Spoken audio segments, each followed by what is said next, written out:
actually 400 billion birds in the world, 250,000 planes, and only one Superman.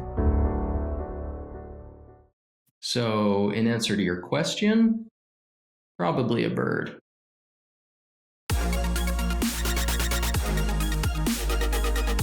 What is it that we love so much about Superman? His goodness? His power? His ability to fly, lift airplanes, shoot laser beams from his eyes? Or is it simply his strong jawline and debonair looks? Humans are, after all, drawn to images of strength and confidence. And there's plenty of that to be seen in our favorite comic book characters. Hi, I'm Brian, and I can draw faster than a speeding bullet. Welcome to Draw It With Me. Speeding bullets can't draw, by the way. Today we'll be drawing a male head, comic book style.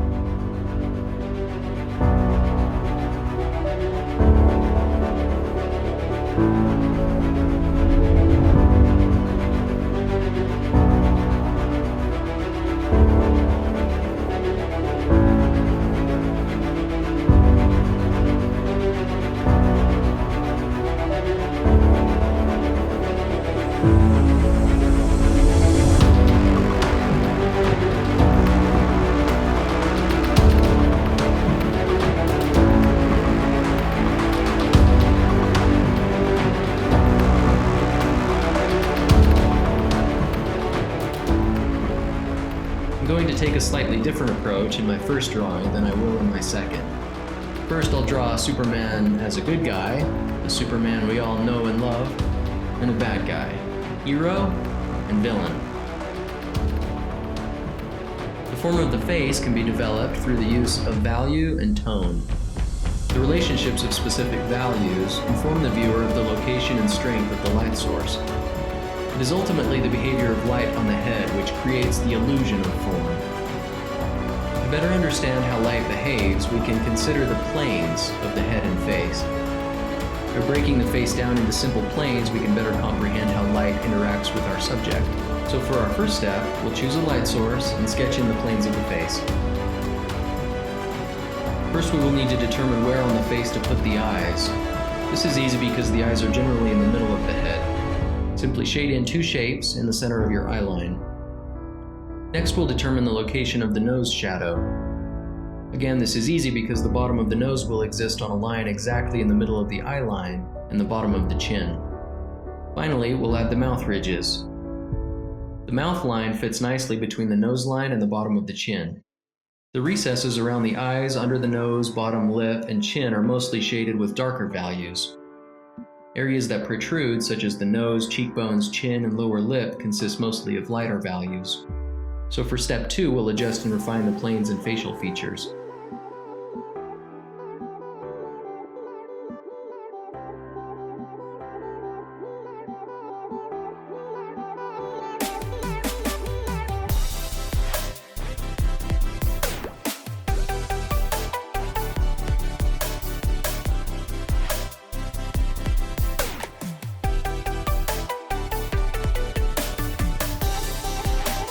Step 3. Identify hair, neck, and shoulder lines and shapes.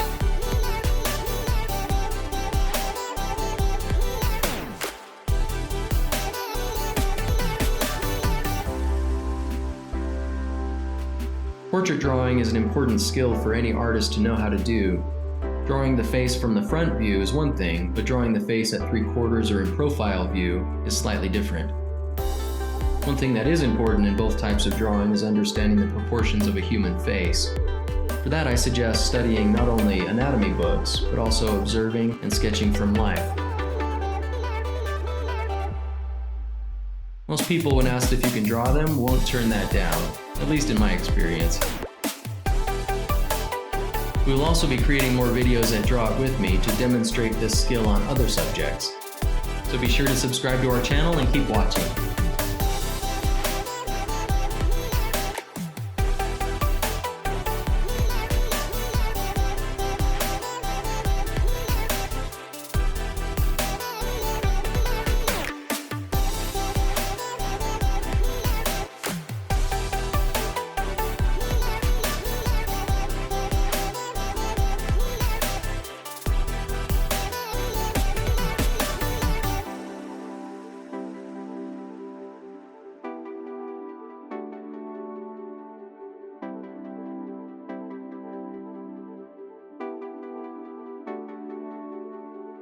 Have you heard what they say about a man with big ears?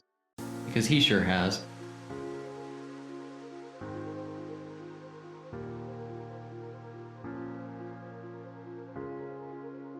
Learn to analyze and observe the lines, shapes, and values that exist on your subject.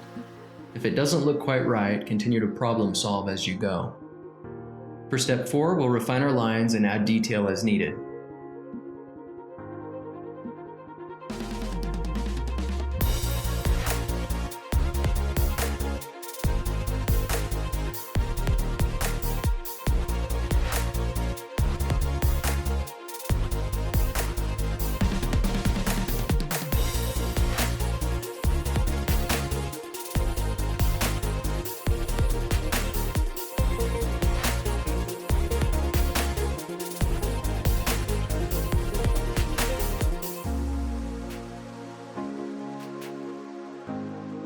Always remember, the amount of detail you add or don't add should be dictated by the story or your end vision for whatever the project. I've certainly done a lot of cartoon and stylized projects, but I usually have a strong urge to keep adding in more and more detail. For projects that call for simplicity, I've had to learn to suppress that urge. That's what she said.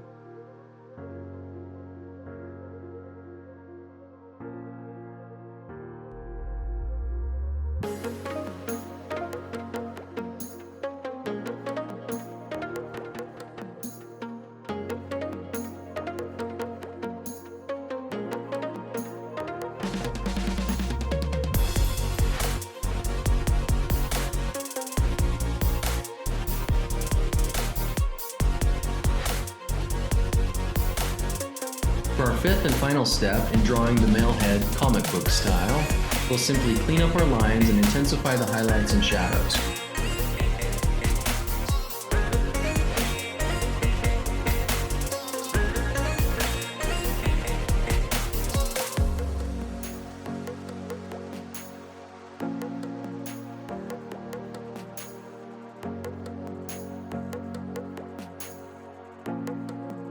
Use your plane shapes and guidelines for the features, but pay close attention to what information exists on your subject.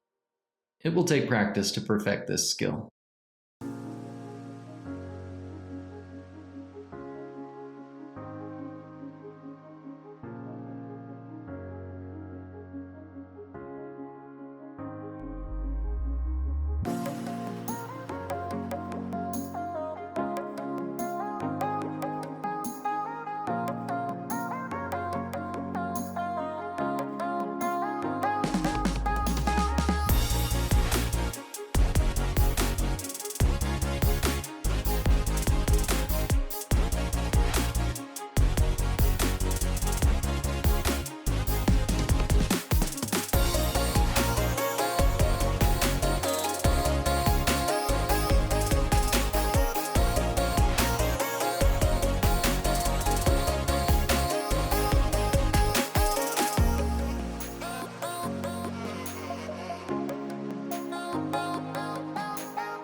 The planes of the face change direction in space.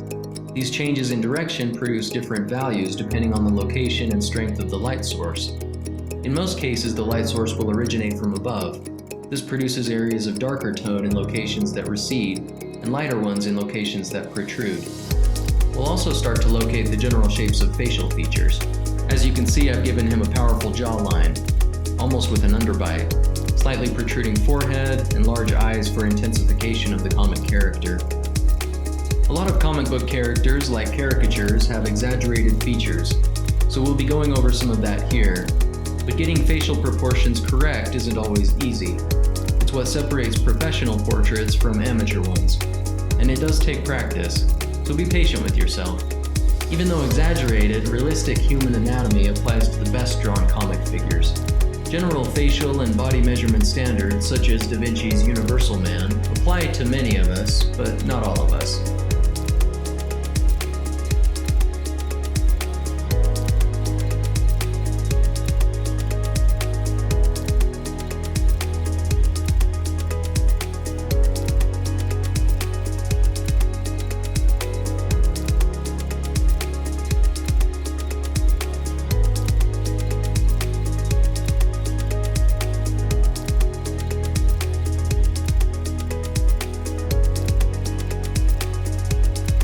Remember, you must observe and study your subject matter, even if it's made up. The best fiction is rooted in reality.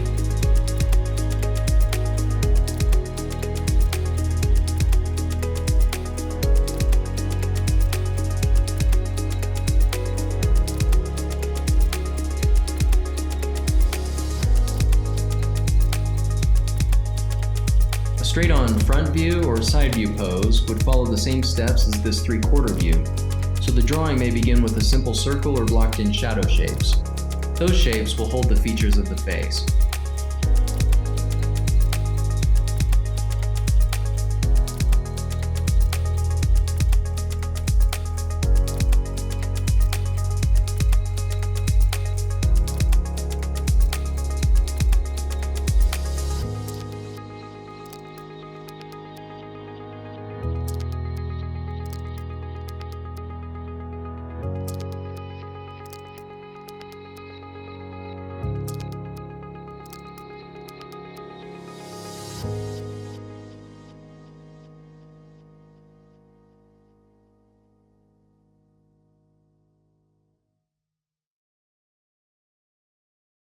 And there it is, male face, comic book style.